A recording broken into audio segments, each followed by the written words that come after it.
Ces prestations viennent démontrer que le passage de ces enfants autistes et déficients intellectuels au centre de l'ABAP cette année n'a pas été vain. Après 11 mois de mise en œuvre du programme spécial conçu pour ces enfants, le responsable du centre tire un bilan satisfaisant. Je pense que déjà, même à travers ce que vous voyez déjà, c'est déjà satisfaisant parce que déjà, la plupart des enfants que vous avez prestés, généralement, beaucoup n'avaient pas même pas interagi, mais même n'avaient même pas le premier mot. Et tous sont venus sans avoir un premier mot déjà. Donc, ce que déjà pour moi, c'est pratique. Et des enfants, tu arrives à s'exprimer, tu arrives à taper le guillemets, tu arrives à exprimer leurs sentiments, leurs ressentis. Je pense que c'est déjà une satisfaction. L'année passée, on a pu mettre 6 enfants au primaire. Cette année, on a mis 2 enfants au primaire. Notre première promotion d'enfants qu'on a mis au primaire passe au CE1.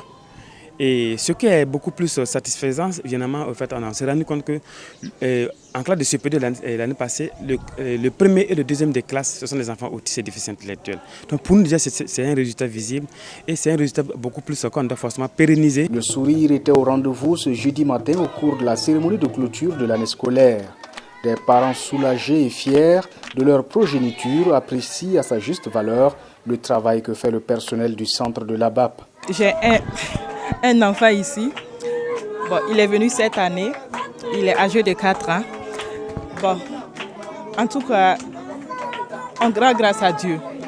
Voilà, parce qu'il est hyper actif et il a du mal à se concentrer sur une activité. Mais depuis qu'il est venu ici, on voit qu'il prend des initiatives seul. Quand il revient de l'école, il arrive à ranger. Il sait que chaque chose a sa place. Donc dès qu'on l'interpelle, il s'y met. Voilà, en tout cas, il y a un changement positif.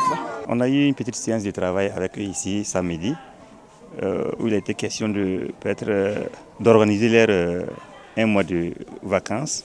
Donc on va essayer de s'organiser comme on peut pour qu'ils ne s'ennuient pas d'abord et puis toujours apprendre.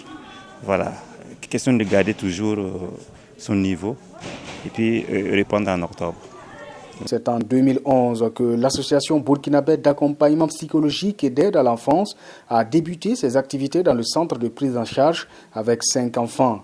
Actuellement, plus de 90 enfants fréquentent le centre et certains poursuivent le cursus scolaire classique.